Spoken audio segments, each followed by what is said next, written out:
formal program, I'd like to welcome a very special guest to the stage from one of the very first classes here at Woodward. Please welcome Eva Phillips Boyd, Woodward class of 1899.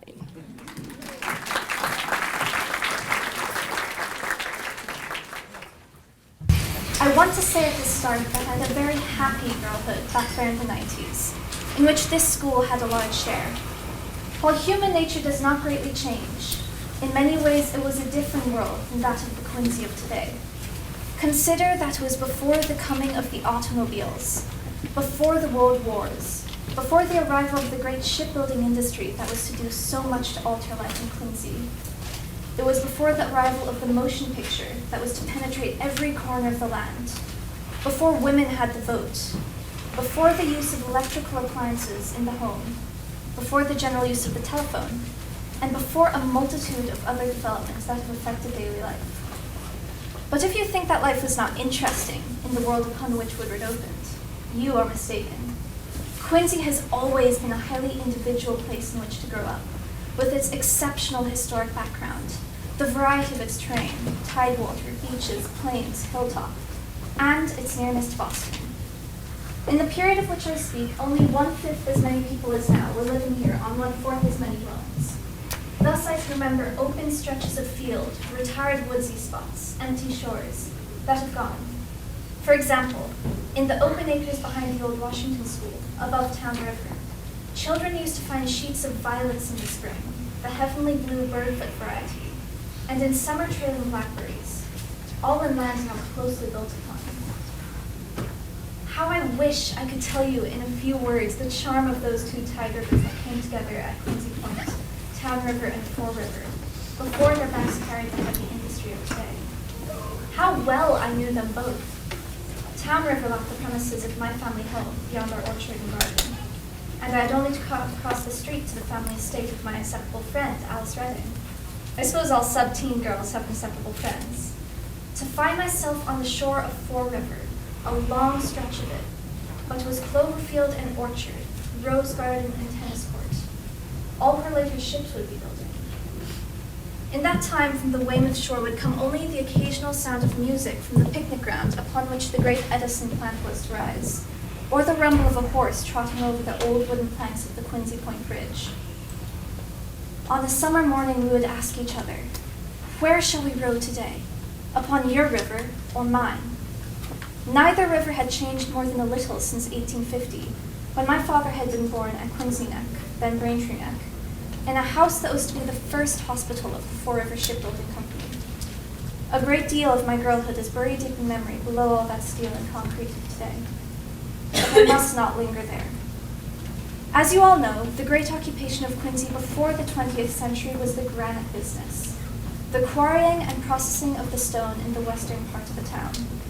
One of my earliest childhood memories is of seeing great slabs of granite being drawn slowly, by huge oxen, 2 pairs of these in a cart, along Washington Street. Quincy had been a city only 6 years when Woodward opened, but even the square looked far from urban, and the shopping facilities were meager compared with those of today. However, the community was very proud of the Thomas Crane Public Library, one of the architectural treasures of the nation now, and above all of the Stone Temple, one of this country's shrines.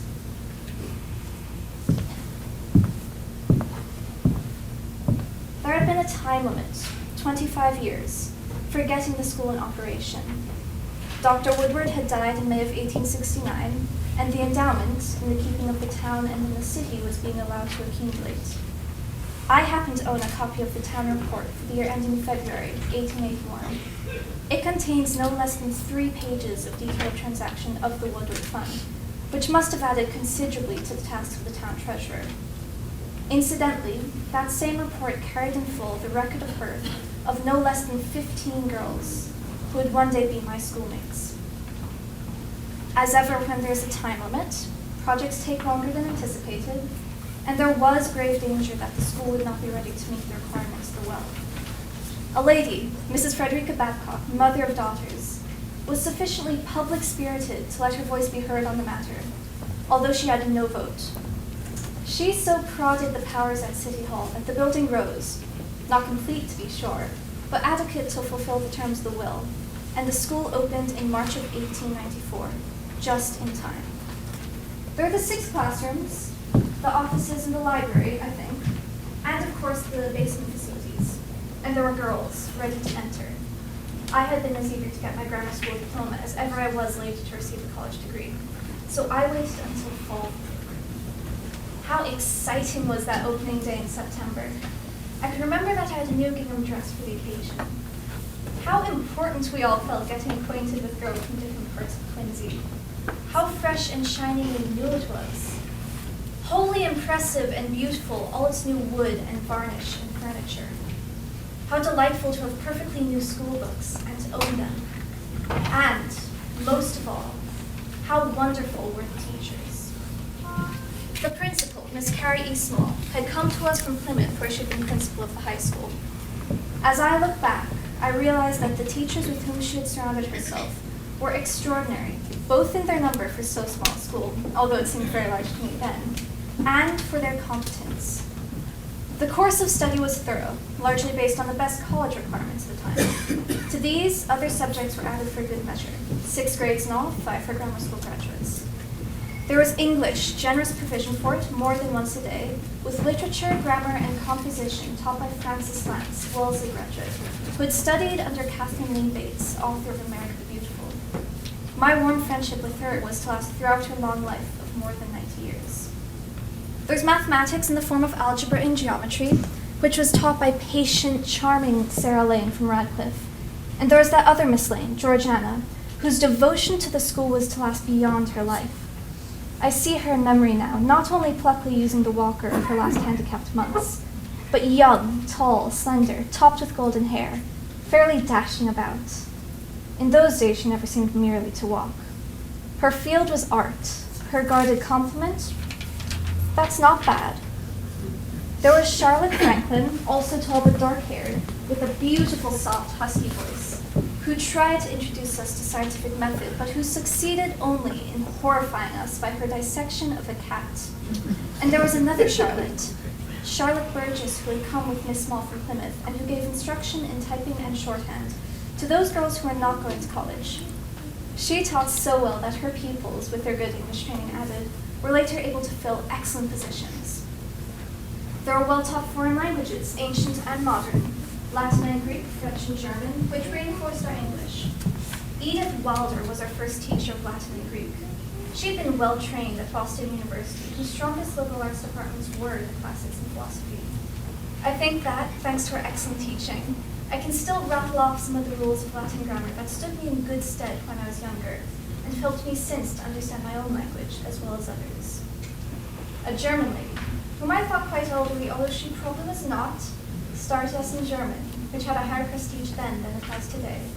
And Virginia Newcomb, who had had much European experience, started us in French. Now, Miss Newcomb was later to hold an important international position in education, yet was kind enough to thrill me with letters from 21 Rue Vallée, Paris, in a time when travel was not such a commonplace as it is today. And of course there was chorus singing, which was taught by Miss Maud Rice, and gymnastics taught by Miss Helen Blackwell. At least one of Miss Blackwell's admonitions comes back to me at times. Stand up straight, girls. There'll be plenty later to make you bend over. So the school, which for long was known by its formal legal name, Woodward Institute, was begun. And the hall, in which we are this evening, was built as soon as possible and opened in Founders' Day 1894. We all took a little weekly newspaper, and once a week had a session with Miss Small on news of the day. I can remember that she assured us. It must have been in 1899, our senior year, after the hostilities with Spain, that there would never be another war, because weapons had advanced to such a destructive point.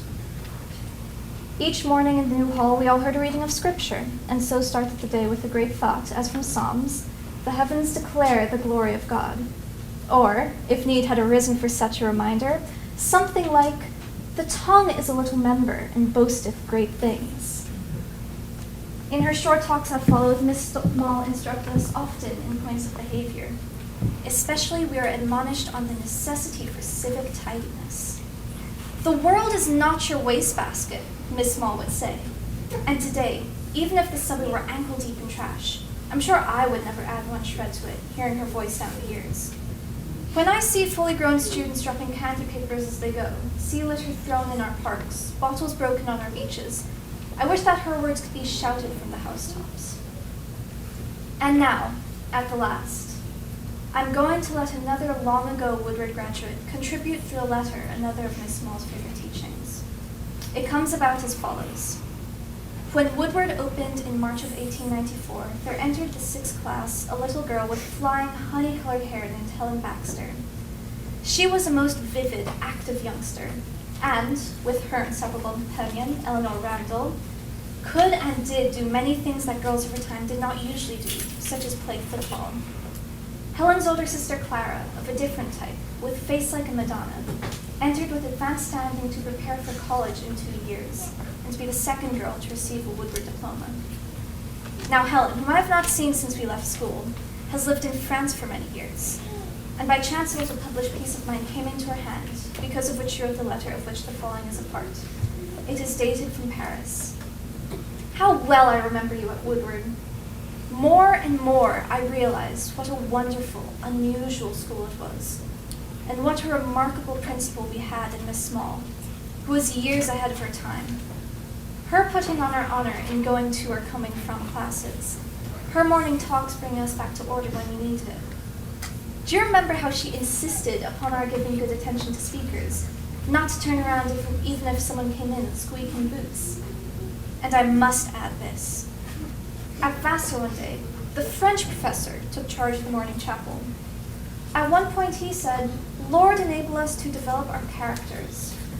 The girls all began to giggle, but not Clara, my sister. She remembered her Woodward training and listened attentively right to the end.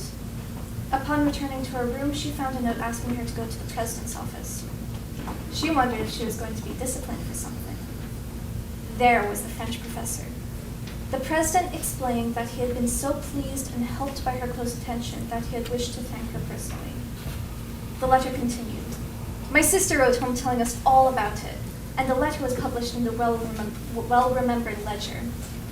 And she added further, "But I mustn't go on reminiscing about Woodward. I wouldn't know where to stop. Miss Lance, how grateful I am for all she taught me. My beloved Miss Walker, who by her very example added to my already great admiration for France and all things French.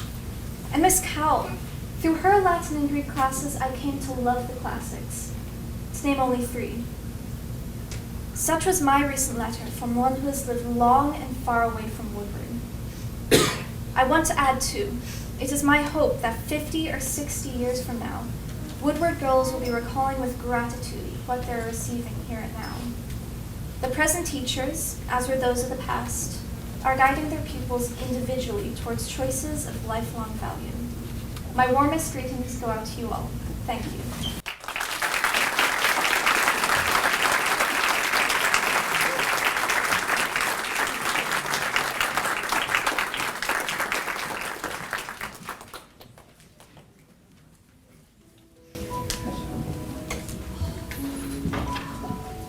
To the Board of Trustees of Woodward Institute, 1894. Gentlemen, the Woodward Institute for Girls was opened on Tuesday, April 10, 1894, with 76 pupils and 7 teachers. This school, established for the liberal education of young women, has tried to fulfill the purpose of its founders. It is not the rival of any school. It follows no precedent.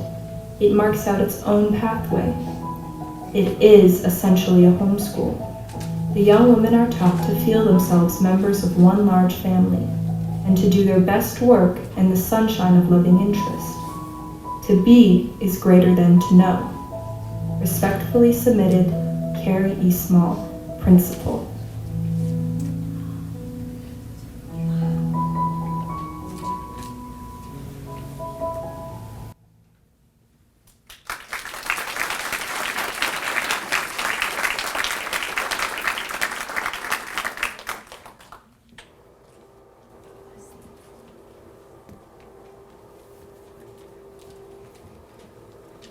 Hi. Welcome to Founders Night. Yes.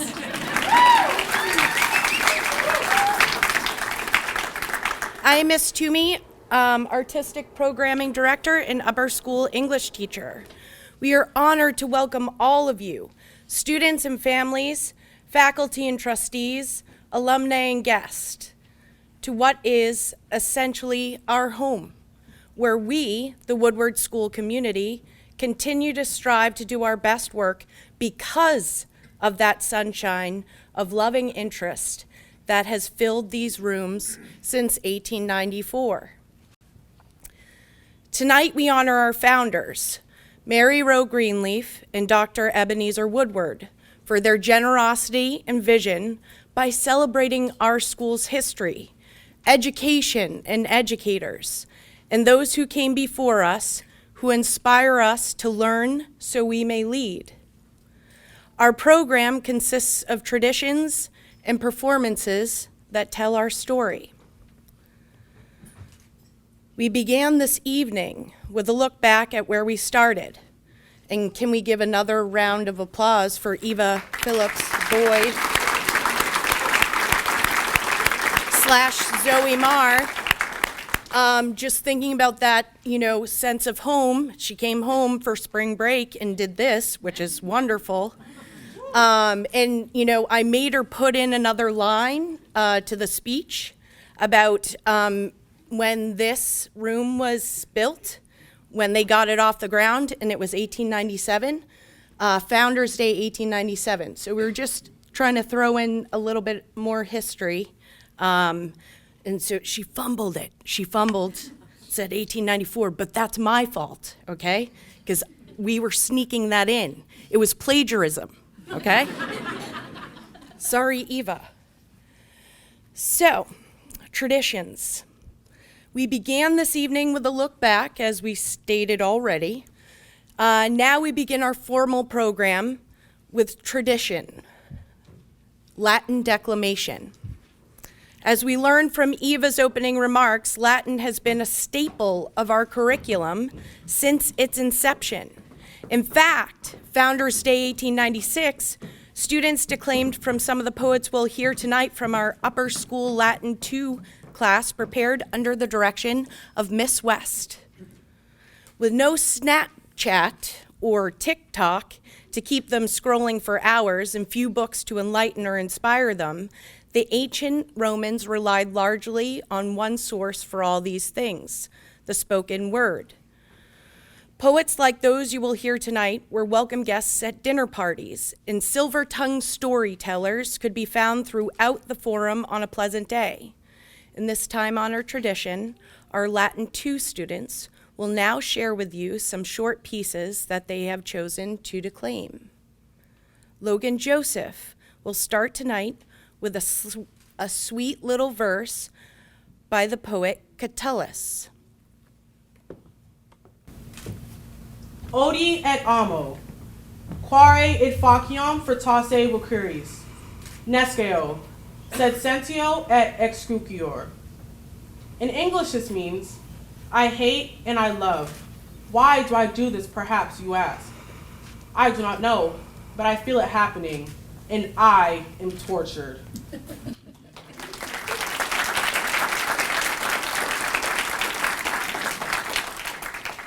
Layla White will declaim from the poet Marshall, who wrote epigrams about the nature and foibles of human beings. Quod non argentum, quod non tibi mittimus aurum, hoc facimus causa stella deserte tua. Quis magna dedit, voluit sibi magna remitti. Victibus nostris exoneratus eris. In English this means, because we did not send you silver, and because we did not send you gold, eloquent Stella, we do this for your own sake and good. Him who sends you impressive presents expects big gifts in return. With our clever strategies, we have relieved you from this burden.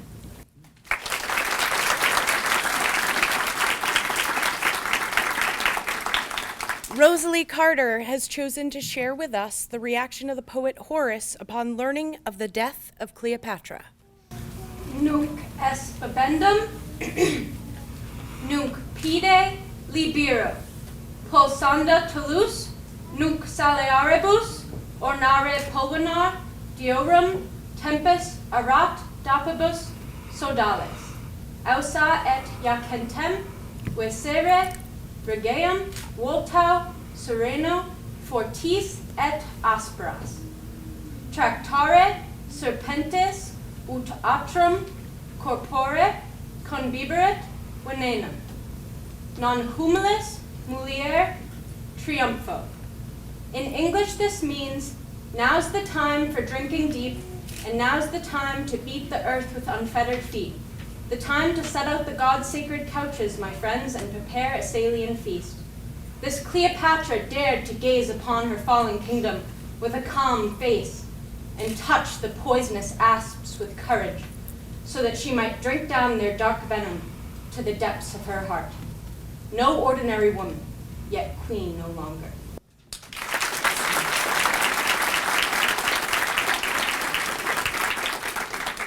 The Roman poet Catullus became famous for the poems that he wrote to his secret lover Lesbia.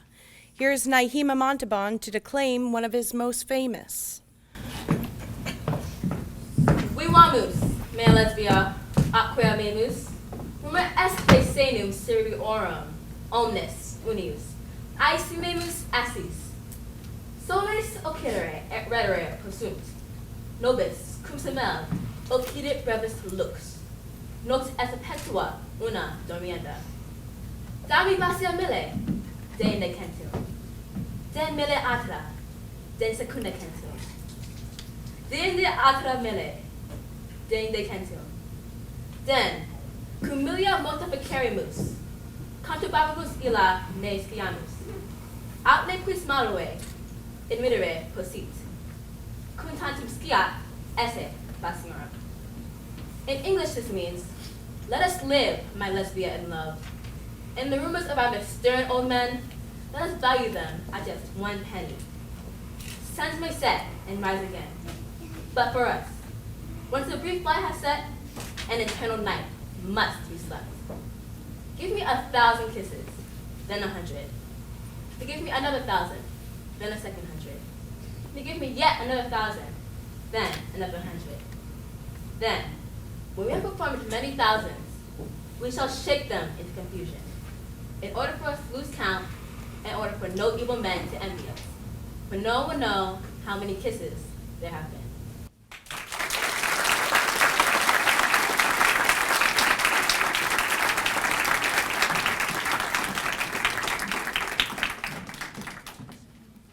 And another round of applause for our upper school Latin students and Miss West.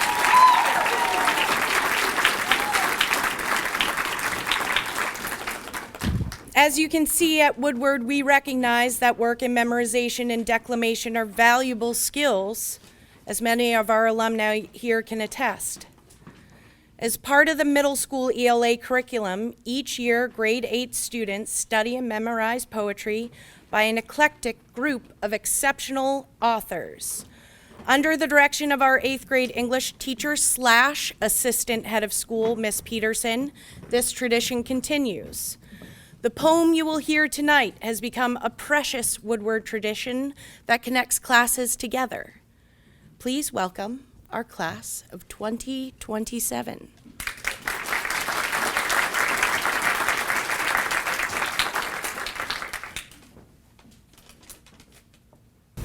Stopping by Woods on a Snowy Evening by Robert Frost. Whose woods these are, I think I know. His house is in the village, though. He will not see me stopping here to watch his woods fill up with snow. My little horse must think it queer to stop without a farmhouse here, between the woods and frozen lake, the darkest evening of the year. He gives his harness bells a shake to ask if there is some mistake. The only other sounds the sweep of easy wind and downy flake. The woods are lovely, dark and deep, but I have promises to keep. And miles to go before I sleep, and miles to go before I sleep.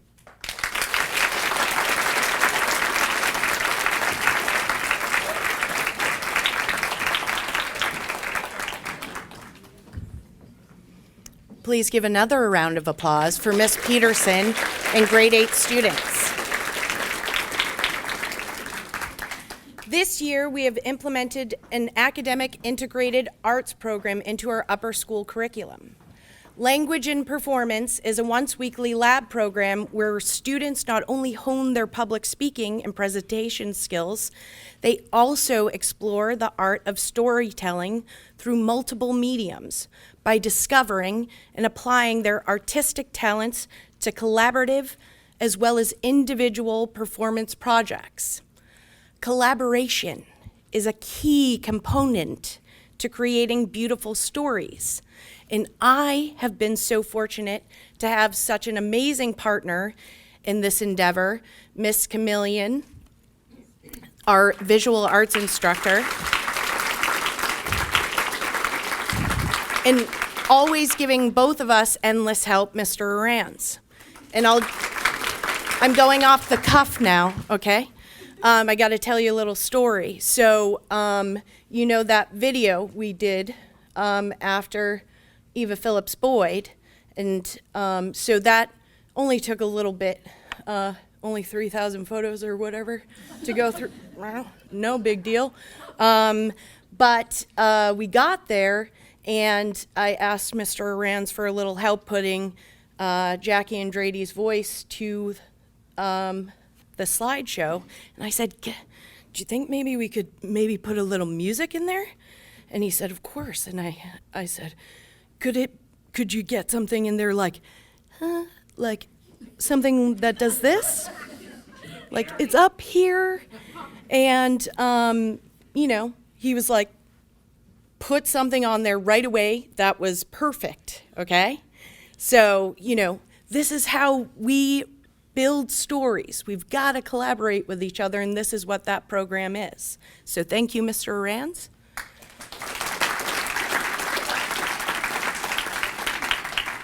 This program is an amplification of our rhetoric program, which is infused into our upper school ELA curriculum. Tonight, our 11th and 12th grade language and performance students will focus on tradition by storytelling through the art of rhetoric. Aristotle said rhetoric is the faculty of discovering in any particular case all the available means of persuasion. Rhetoric teaches students to write and speak with purpose, to develop arguments using logic and reason, and to consider one's audience always. Language matters. Words have extraordinary power, and learning to recognize that power and understand how to wield our words for good is essential in what we strive for. The only way to learn this art form is to study those who have mastered it. Tonight's performances will tell a story that spans 2 centuries through the words and actions of 8 pioneering women. Their common thread? They were educators who epitomize true leadership, inspire to action, and represent the values that we at Woodward hold dear.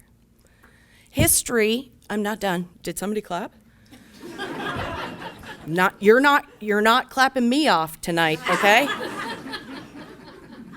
History is broad and big and filled with so many stories of people, of women whom we should emulate and celebrate.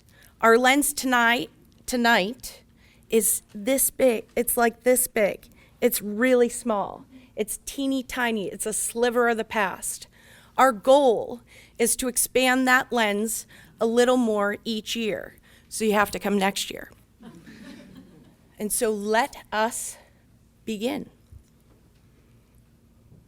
Tomorrow marks the 246th anniversary of the British evacuating Boston on March 17th, 1776. When Abigail Adams wrote to her husband, John Adams, 2 weeks later, she shared the uncertainty she felt before the evacuation and expressed a new sense of hope for the future.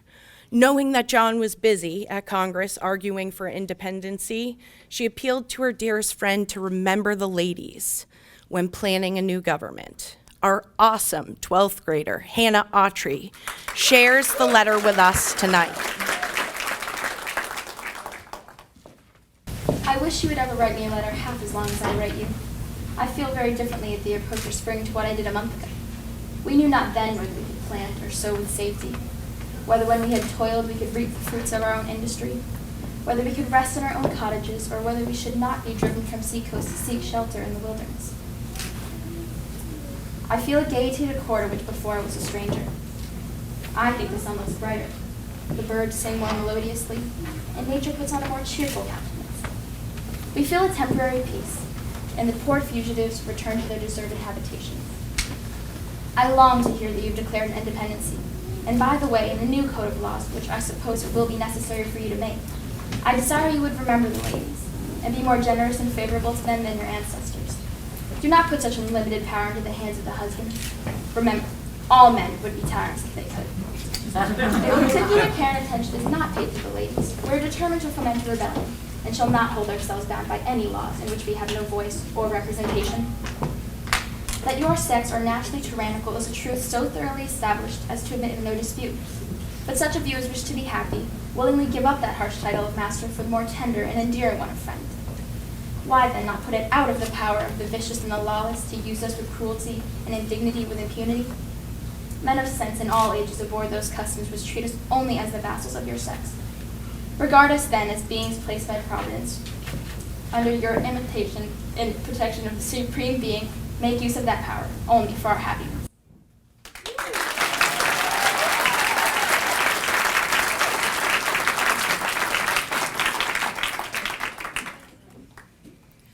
Born Isabella Baumfree in 1797 in the Catskills region of New York, Sojourner Truth would become one of the most powerful advocates for human rights in the 19th century.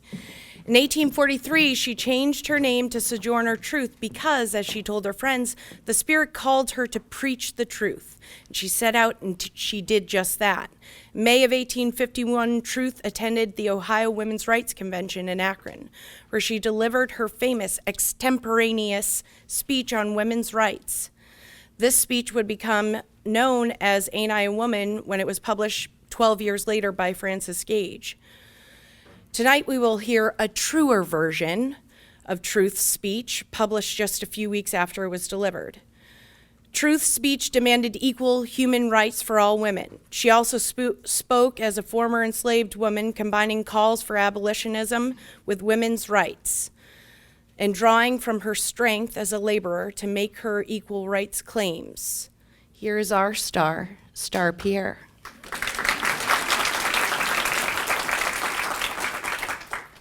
May I say a few words? I want to say a few words about this matter. I am a woman's rights. I have as much muscle as any man and can do as much work as any man.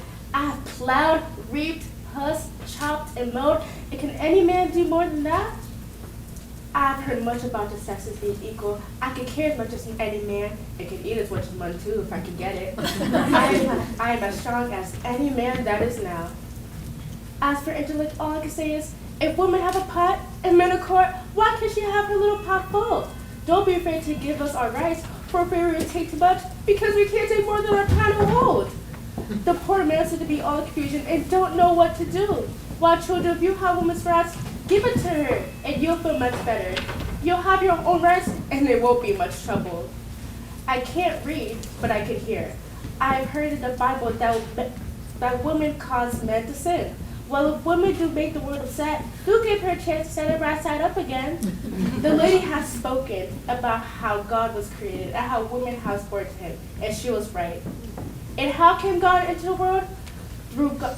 How came Jesus into the world? Through God who created him and women who bore him. Man, where's your part? The women are coming up, blessed be God, and a few of the men are coming up with them. But man is in a tight place. The poor slave is on him, and the women are coming up on him. And he is surely between a hawk and a buzzard.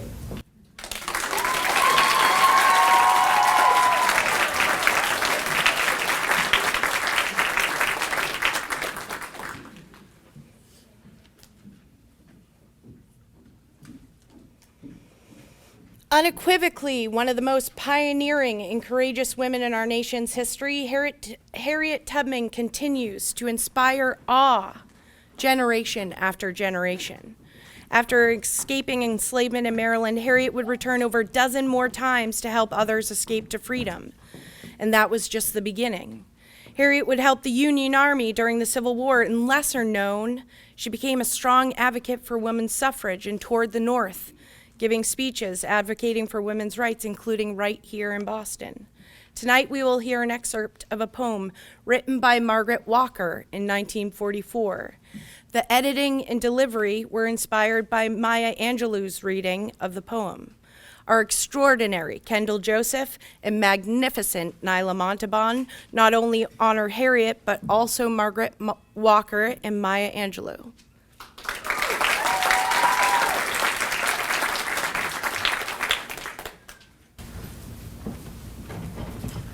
Done shook the dust off Maryland, clean off my weary feet. I'm on my way to Canada and freedom's golden street. I'm bound to get to Canada before another week. I come through swamps and mountains, I waded many a creek. Now tell my brothers yonder that Harriet is free. Yes, tell my brothers yonder, no more oxen block for me. Come down from that mountain, Harriet. Come down to the valley at night. Come down to your weeping people and be their guide and light. Sing deep river. Don't you want to cross over today? Sing deep river. Don't you want to walk on freedom's way?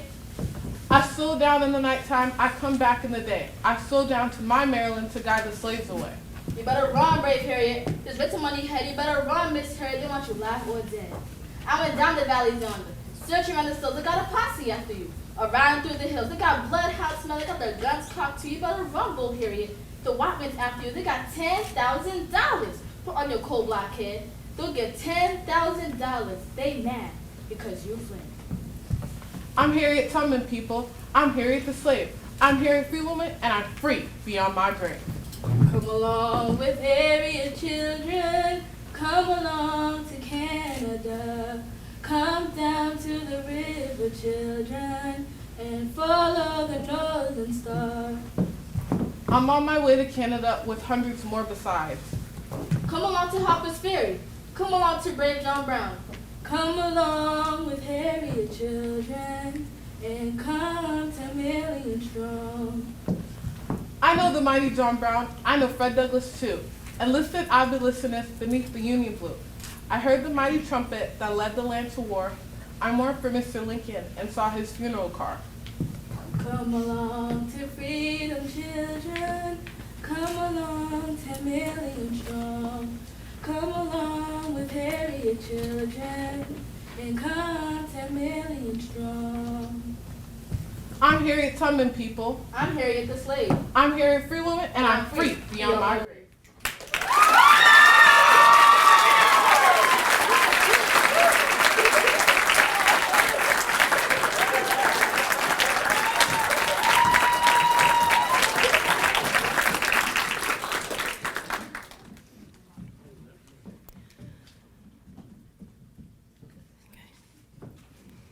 After losing her husband and all 4 of their children to a yellow fever epidemic at the age of 30, Mary Harris Jones became an urban reformer and a prominent labor activist.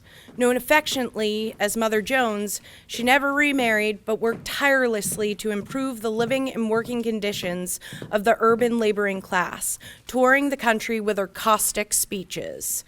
She was especially concerned about the plight of child laborers, and in 1903 gave her famous The Wail of the Children speech, performed tonight by our incredible Rosalie Carter.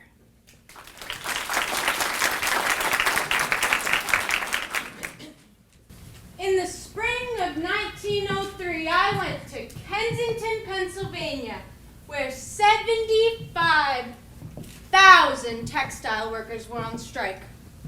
Of this number, at least 10,000 were little children. The workers were striking for more pay and shorter hours. Every day, young children came into Union headquarters, some with their hands cut off, some with their thumb missing, some with their fingers off at the knuckle. They were stooped things, round-shouldered and skinny. Many of them were not over 10 years of age. The state law prohibited their working before they were 12 years of age. But The law was poorly enforced, and the mothers of these children often swore falsely as to their children's age.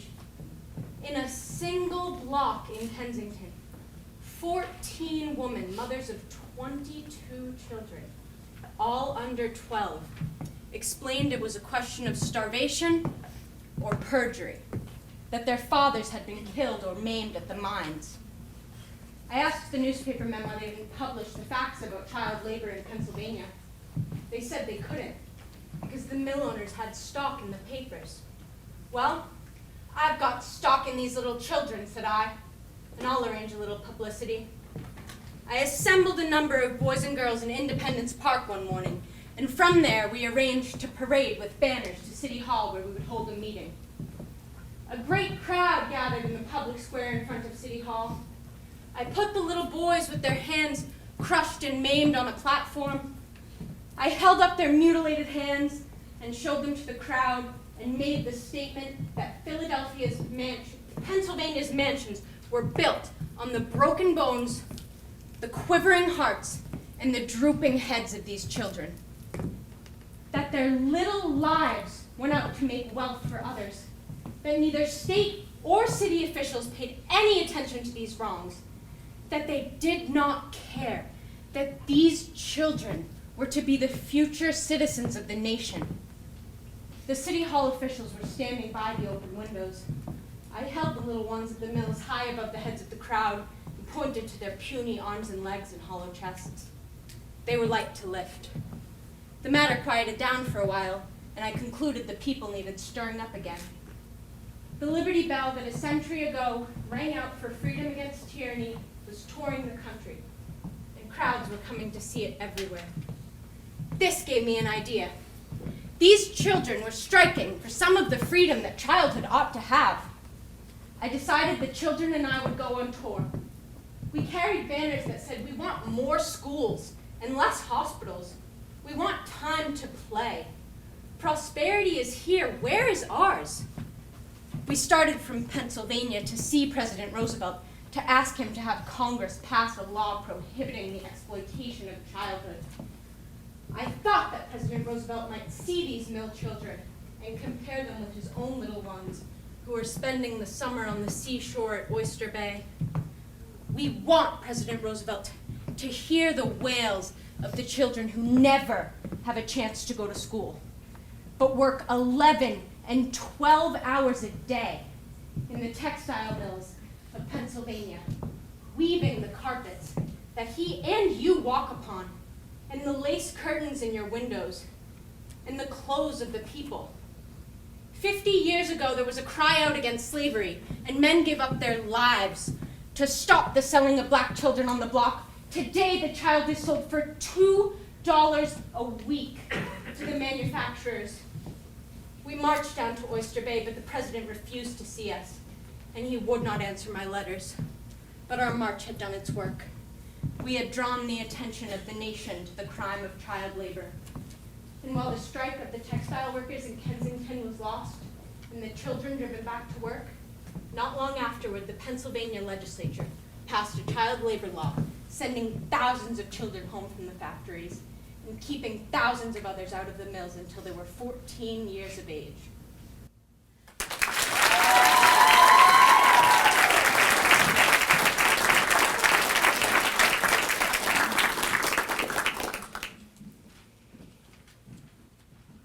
Dr. Reverend Anna Howard Shaw was the most amazing person most of you have probably never heard of.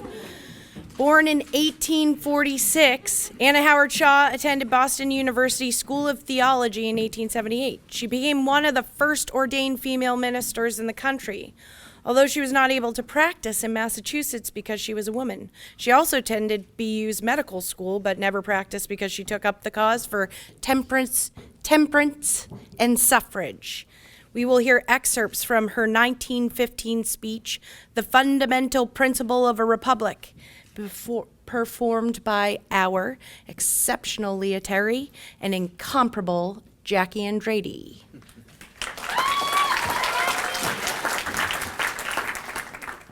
When I came into your hall tonight, I thought about the last time I was in your city.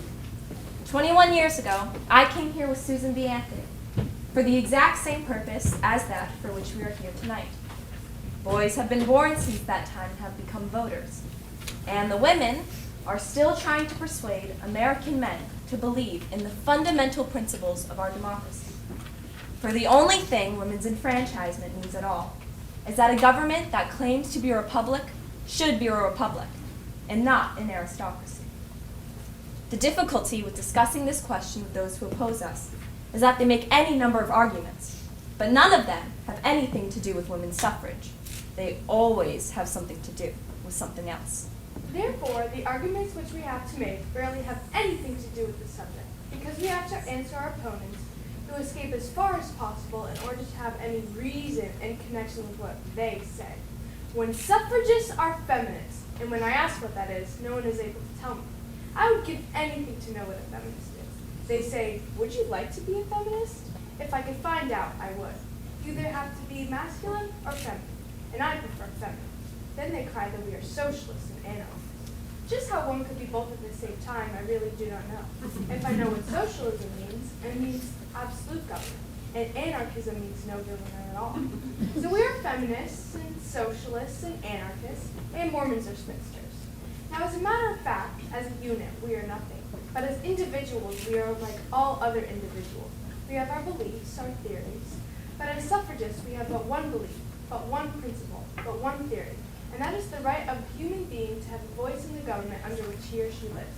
On that we agree, upon nothing else. I was followed up last year by a young married woman from New Jersey. She left home for 3 months to tell women that their place was at home and that they could not leave home long enough to go to the ballot box. And she brought all her arguments out in pairs and backed them up with statistics. The anti-suffragists can gather more statistics than any person I ever saw. And there's nothing so sweet and calm as when they say, you cannot deny these, because these are the figures, and figures never lie. Well, they don't, but some liars figure. When they start out, they always begin the same. She started by proving that it would be no use to give women the vote, because if they had it, they would not use it.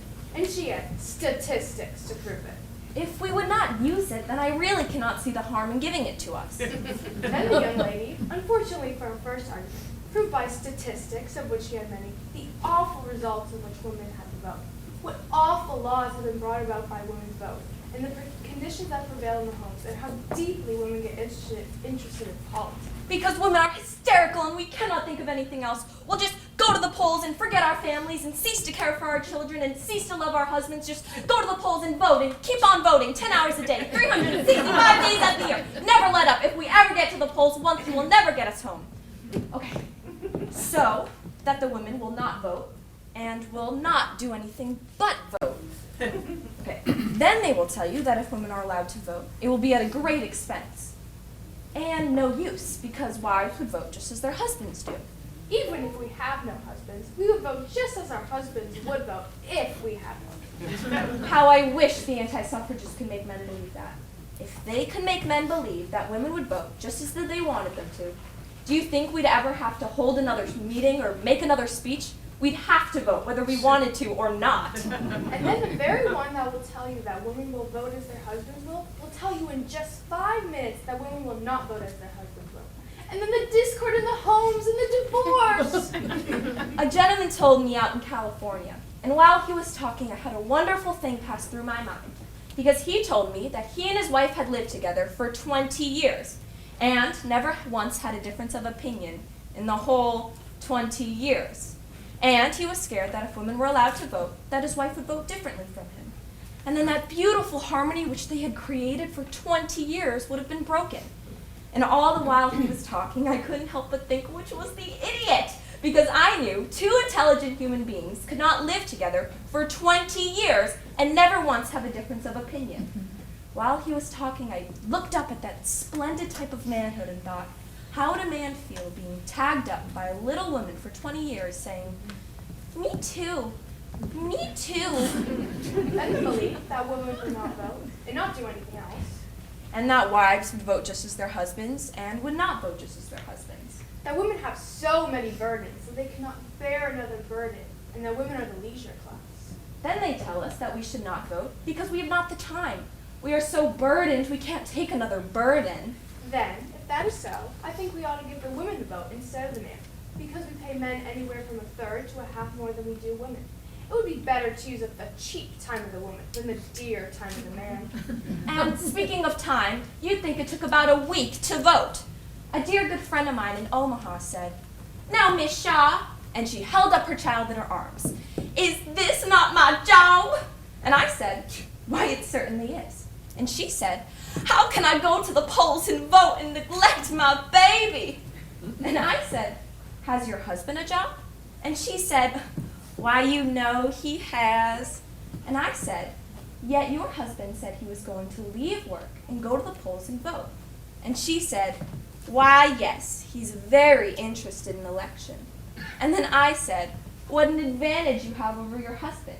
He has to leave his job, and you can take your job with you. And you don't need to neglect your job.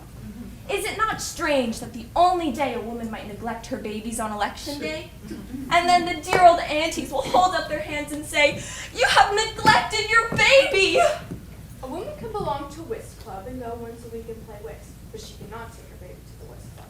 She can go to church, to theater, on a picnic, and no one is worrying about the babies. But to vote, and everyone cries out about the neglect. You would think on election day that a woman just scooped up her baby and started out and just dropped it somewhere and paid no attention. When we had the question box, it used to be asked, "Who will take care of the babies?" I did not know who got to take care of all those babies, so I went out west to find out. I found that they took care of the babies the same on election day as they did on every other day. They took their baby along with them. When they went to put a letter in the box, they took their baby along. And when they went to put a ballot in the box, they took their baby along. If a woman was standing in line to vote and the baby got restless, she would joggle the cart. And if she had to go in, there was a neighbor, and the neighbor would joggle the cart. And if there was no neighbor, there was a candidate, and the candidate would joggle the cart. That is the one day in the year when you could get 100 people to take care of any number of babies. I have not worried about the babies on election day since that time. Now, what does it matter whether women will vote as their husbands will or will not? Whether we have the time or not? Or whether we'll vote for prohibition or not? What does that have to do with the fundamental principle of our democracy? No one has yet to discover. But they cannot argue on that. They cannot argue on the fundamental principle of our existence. So they have to get off on all these side trips to get anything approaching an argument. Will women go to war? They are great on having us fight. When I was speaking in North Dakota from an automobile and a great crowd and a great number of men circled around, a man who was sitting in front of a store whittling a stick called out to another man, "If women get the vote, will they go over to Germany and fight Germans?" And I said, "Why, no. Why should we go over to Germany and fight Germans?" And then the man said, "If Germans come over here, would you fight?" And I said, "Why should we women fight men? But if Germany were to send an army of women over here, then I'll show you what we would do. We would go down and meet them and say, 'Come on, let's go to the opera house. Let's talk this matter over.' It might grow wearisome, but it would not be death. Would it not be better if the heads of government in Europe had talked things over? What might happen to the world if a dozen men had gathered around and settled the awful controversy which is today plaguing nations of Europe? We women decided to talk about it over there in Rome, the delegates of 28 different nations of women. We were there to talk about things of utmost importance to us. And when the 2 weeks were over and the discussions had ended, we passed a great number of resolutions, but only 2 of them were passed unanimously. One was presented by myself as chairman on the Committee on Suffrage. And on that resolution, we called upon all civilizations of the world to give women equal rights to men. And there was not a dissenting vote. The other resolution was on peace. We believe now, and many of us still believe today, that preparedness for war is an incentive to war. And the only hope for permanent peace is the scientific and systematic disarmament of all the nations of the world. And that resolution was passed unanimously. No, we women do not want the ballot so that we may fight. But we do want the ballot so that we may help to keep men from fighting. Whether it is in the home or in the state, just as the home is not without the man. So you cannot build up the state without the woman, and you can no more build up the homes without the man than you can build up the states without the woman. We are needed everywhere where human problems are being solved. Men and women must go through this world from the cradle to the grave. It is God's way and the fundamental principle of a republican form of government.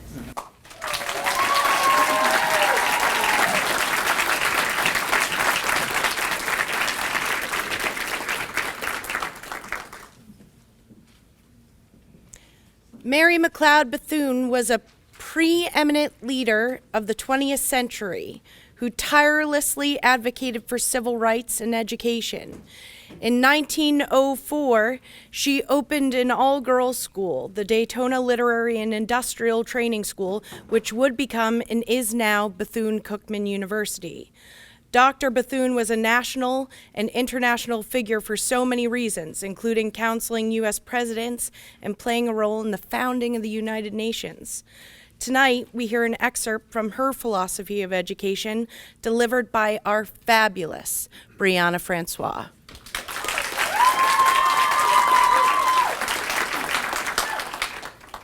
Black women have always known struggle.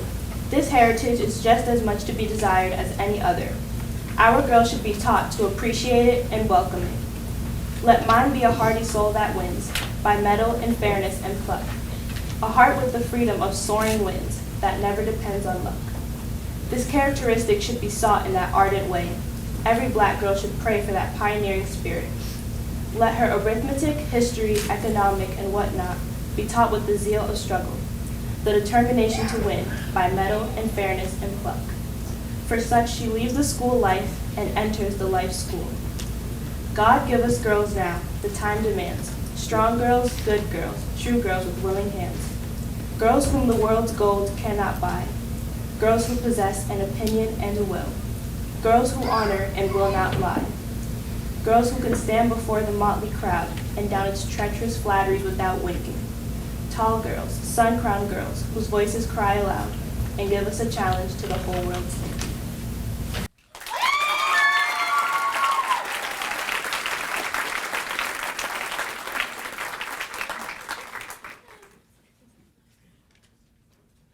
Gloria Steinem is one of the most effective organizers and pioneering women of the 20th and 21st centuries. Tonight we hear her argument for the Equal Rights Amendment that she delivered during a United States Senate hearing in 1970. Tonight you will hear her arguments given by our brilliant Bridget Rose Wright.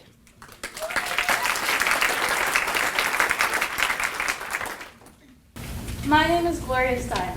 I am a writer and editor, a member of the Policy Council and the Democratic National Committee. I am here in support of the Equal Rights Amendment. In my 12 years of working for a living, I've experienced much of the legal and social discrimination reserved for the women of this country. I've been refused service in public restaurants, ordered out of public gatherings, and turned away from apartment rentals, all for the clearly stated sole reason that I am a woman. I've been excluded from professional groups and denied full participation in the Democratic Party. I've been refused a society in which women are encouraged or even allowed to think of themselves as first-class citizens. Women suffer the second-class treatment from the moment they are born. They are expected to be rather than achieve, to function biologically rather than learn. A brother, whatever his intellect, is more likely to get a family's encouragement and education funds, while girls are often pressured to conceal ambition and intelligence. I hope this committee will hear these personal, daily injustices suffered by many women. Professionals and day laborers, women housebound by welfare as well as suburbia. We have all been silent for too long. We will not be silent anymore. The truth is, all of our problems stem from the same gender-based myths, that women are inferior to men. In fact, there's an equally good case to be made for the reverse. However, I am not here to argue the superiority of one gender to another, for I would only be making the same male mistake. What we do know, however, is that the differences between men and women are much smaller than the differences within each group. Therefore, it makes much more sense for the law to treat both groups equally. Another myth is that women are already treated equally in this society. I'm sure that there has been much testimony today to prove otherwise. In all job fields, women fail to receive equal pay for equal work, equal chance for advancement, and equal training, even in job fields such as food and fashion industries, which are considered feminine. We understand this, and we accept this burden of ridicule. We have all been silent for too long. Women are not more moral than men. We are only uncorrupted by power, but we do not want to imitate men, nor do we want to enter this country as it is. And I think our very perspective will change that. Similarly, it shouldn't somehow confuse men into thinking that this is a joke. We are 51% of this population. We are essentially united on these issues. We are changing our own consciousness and that of the country.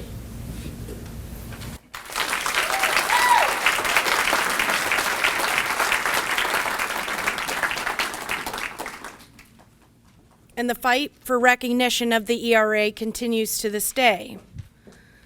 Although the fight for recognition continues to this day, so many non-discrimination laws were passed due to the tireless efforts of Ruth Bader Ginsburg. Our remarkable Justine Redinger concludes our story with the notorious RBG's opening statement at her Senate confirmation hearings for the Supreme Court in 1993.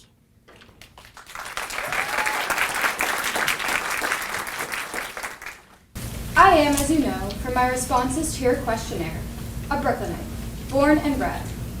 First-generation American on my father's side, barely second generation on my mother's. Neither of my parents had the means to attend college, but both taught me to love learning, to care about others, and to work hard for whatever I wanted or believed in. Their parents had the foresight to leave the old country when Jewish ancestry and faith meant exposure to pogroms and denigration of one's human worth. What has become of me could happen only in America. I have been deeply moved by the outpouring of good wishes received in recent weeks. That huge, spirit-lifting collection shows that for many of our people, an individual's sex is no longer remarkable or even unusual with regards to his or her qualifications to serve on the Supreme Court. Indeed, in my lifetime, I expect to see 3, 4, perhaps even more women on the high court bench. Women not shaped from the same mold, but of different complexions. Yes, there are miles in front, but what a distance we have traveled from the day Thomas Jefferson told his Secretary of State, "The appointment of women to public office is an innovation that the public is not prepared for," nor, Jefferson added, "am I." The constant realization of a more perfect union, the Constitution's aspiration, requires the widest, broadest, deepest participation on matters of government and government policy.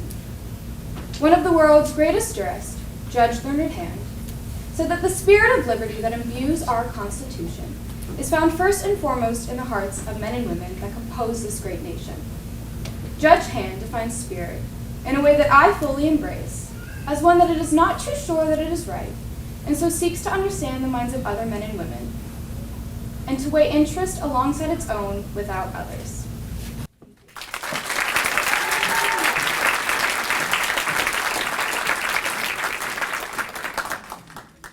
I think we should give them another round of applause.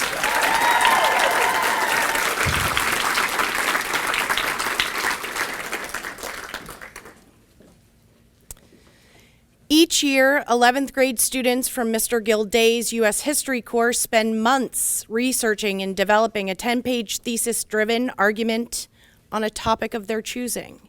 Tonight is the culmination of that process, the Susan Martin Hayes Founders Paper Competition.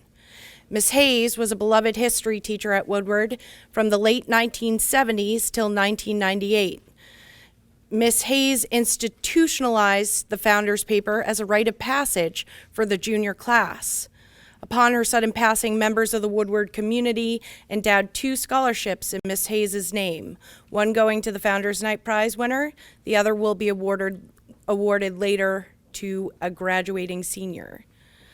This year's 4 finalists made compelling arguments on an eclectic range of topics. How Michael Jackson Influenced America is the title and topic chosen by our first finalist, Brianna Francois. Brianna, can you just stand up?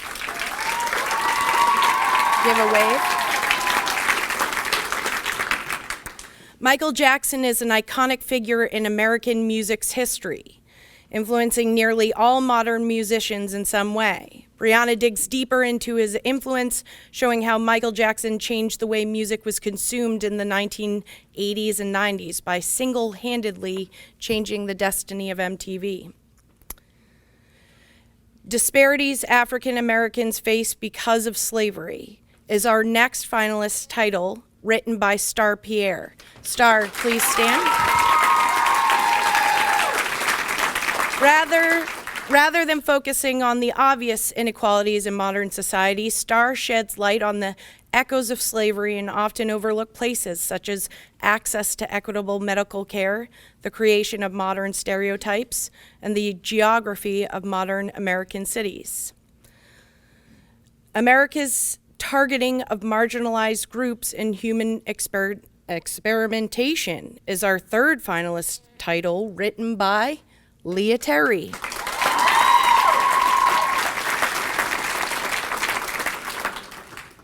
Leah's tracing the roots of modern ethics and regulations governing human experimentation. Leah catalogs a century of quasi-scientific experiments targeting minorities, prisoners, and the differently abled. The Equal Rights Amendment, giving social and economic equality to women, is our fourth finalist title, written by Abby Williams, who is stage managing for me and is back there.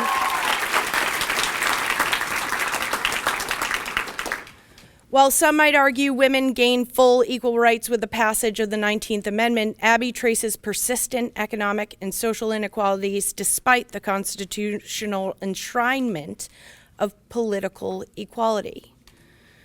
And can I have the envelope, please? Okay. Ready? Oh, I can't get this open. Oh, no.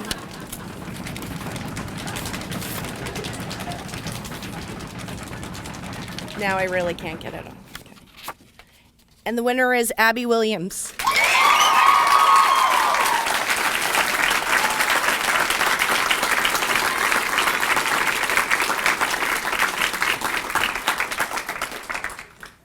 I cry at award shows. Like I forgot about that thing in me. Abby, you did great. I'm gonna cry now. Awesome job.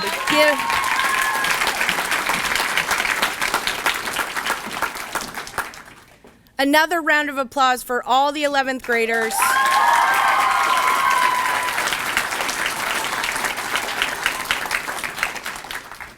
For the Christina Cutler Coots presentation, I'd like to invite Rick Cutler to the stage.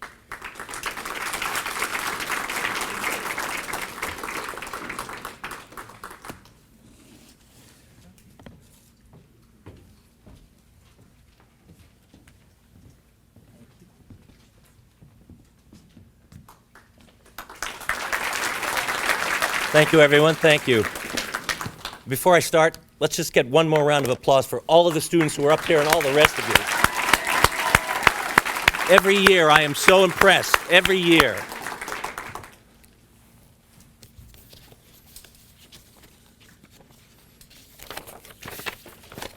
Good evening.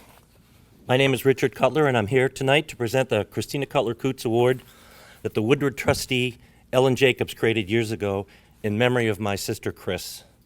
Eileen and Chris were fast friends through school and graduated together from Woodward in 1969. Sadly, Chris, that future was cut short and she passed away just shy of her 22nd birthday. But not before she got married and had a beautiful daughter, my niece Katie, who is here tonight with her husband, Scotty. I should also mention that Eileen is Katie's godmother and has watched over her all these years.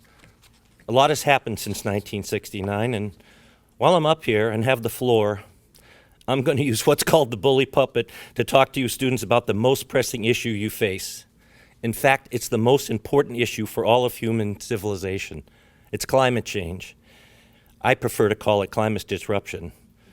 My apologies to the faculty administration is that I did not tell anyone ahead of time of my intentions to do this tonight, but it's been said that it's better to ask for forgiveness than to ask for permission. So with that said, in 1970 in high school, I participated in the first Earth Day. At that time, Chris was attending Bridgewater State College.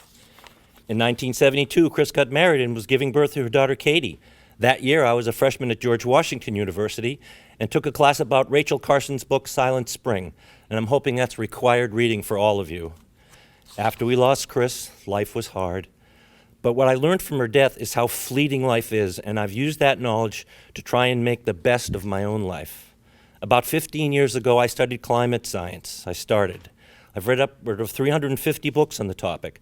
I went to San Francisco to become one of Al Gore's Climate Reality Project presenters. I've given talks at many colleges and universities, churches, and civic groups, as well as middle schools and high schools. And I've been here to Woodward before, and I hope I'm asked back again. I'll be 70 in a few months, so my time to raise awareness of the climate issue, it grows short. But all of you, the students I'm talking to, are just getting started on life's journey, and society is finally beginning to fully appreciate the great value of half of our population, the women, and it's actually 51%, as I learned earlier, so it's more than 1%. You guys are finally being valued. Doors are going to open to you that were never available to women of days and years gone by. So my wish tonight is to inspire all of you to learn deeply about the climate issue and join the fight to educate people about it before it's too late. Hopefully many of you have heard of Greta Thunberg, the Swedish girl who started her own little climate protest and has now become a world leader in that fight to teach us what must be done to save the earth as we knew it for future generations. She started simply with her Fridays for the Future, where she would go sit outside the Swedish parliament instead of attending classes. All right, now it's not my place to ask any of you to skip school, but perhaps it's a topic of discussion you could have amongst yourselves and your teachers and taking some sort of action at some point. To be honest, to hear that you had shut down Hancock Street with a climate protest would really lift my heart. I have Greta's newest book here. It's called The Climate Book. It's a series of essays by dozens of scientists, climatologists, sociologists, economists, as well as many respected writers and thinkers. This book should be required reading for everyone, and I urge the faculty and the administration, if they haven't already, to make this book available to every student. You young women are the future. Those of us that came before, some of them knowing what we were doing, others unaware, will be gone. It's an imperative that no one of your generation is ignorant of what our civilization and our economic system is doing to the ecosphere. We've got one more page. If Chris were here today, I know she would urge you to take action just as I am. Not sure what else to add, so I'll get down off my soapbox now and give up the billy pulpit and tell you that, as always, it is my honor to present this year's award. This year's Christina Cutler Coots Award will be used for the upper school to go on a field trip to the Boston Museum of Science. A better use of the award is hard for me to think of. Congratulations, and thank you again to the Woodward School for all they did for my sister, to Eileen Jacobs for keeping her memory alive, all the students over the years, and all of you here this evening. Thank you so much. Good evening.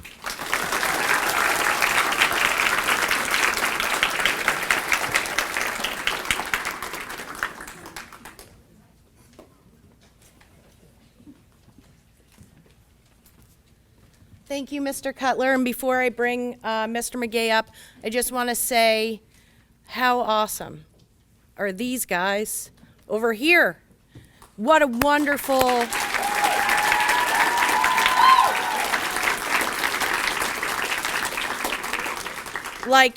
amazing job tonight, guys. I want to thank Ruby and Maddie Devlin for helping out with the tech and stage stuff. This is pulling these. And I will, Mr. McGay, thank you.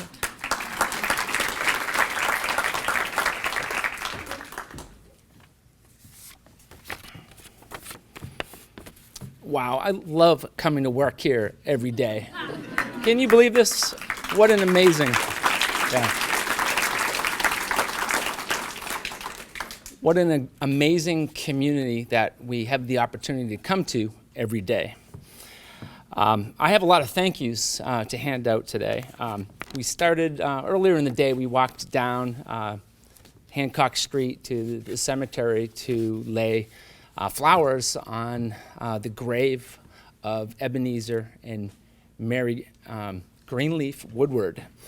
And so I want to start with them. I want to thank them. That's what this is all about. Founders Day. And they left everything they had so that we could enjoy this tonight. And so let's start with a round of applause for Ebenezer and Mary.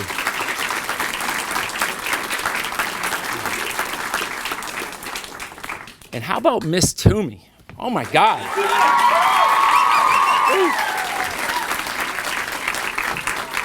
I don't know if you knew this, but she did all of that, and she really can't see anything in here with this light right here. That's amazing. That's amazing. Thank you to all of our students, the ones on stage, the ones off stage, the ones in the seats supporting them. Thank you, students. Amazing. Thank you, Ms. Chameleon, for all the things you do to support our programs. Mr. Arons, all that you do, thank you so much. And what about Mr. Noble? Oh my God. How about that guy? So dedicated and loves the school so much, and every piece of furniture in this room is handled with care. Thank you, Mr. Gilday, history teacher and Founders Paper advisor. It's a lot of work. Ms. West, Latin teacher, for preparing your students for tonight. And the rookie, Miss Peterson, our assistant head of school and 8th grade English teacher, preparing her students for tonight, too. Yep. Ms. McDonald, all the little things that make things like tonight special. Thank you very much. Yep. Mr. Richard Cutler Coots, who you just met, thank you so much for coming back and supporting Woodward, and supporting our students and honoring your sister. Thank you so much for being here tonight. It means a lot to us. Yep. And I want to thank former board chair Eileen Shaw for being here tonight. Current board chair Stephanie Perini Haggerty for being here tonight and supporting the school. There may be other board members here tonight, but I can't see you. So if you are here, thank you very much. We have some admissions candidates and their families that came here tonight that wanted to see what Woodward is all about. They came, we talked in the Greenleaf room, we took a tour, and then they got to see this, and we're so happy to share it with you, to share what Woodward's all about. And so thank you for coming to share this with us.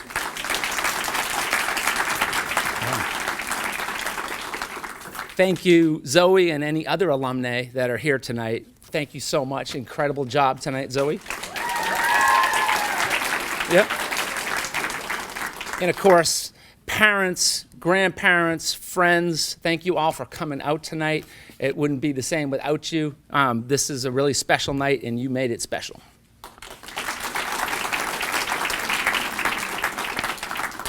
And lastly, once again, a huge thank you to our upper school English teacher, tonight's MC and principal planner of this event, Miss Toomey. Another round of applause for her. Yeah. And so we hope you all come back again next year for Founders Night, and drive safe on your way home. And thank you all for being here tonight.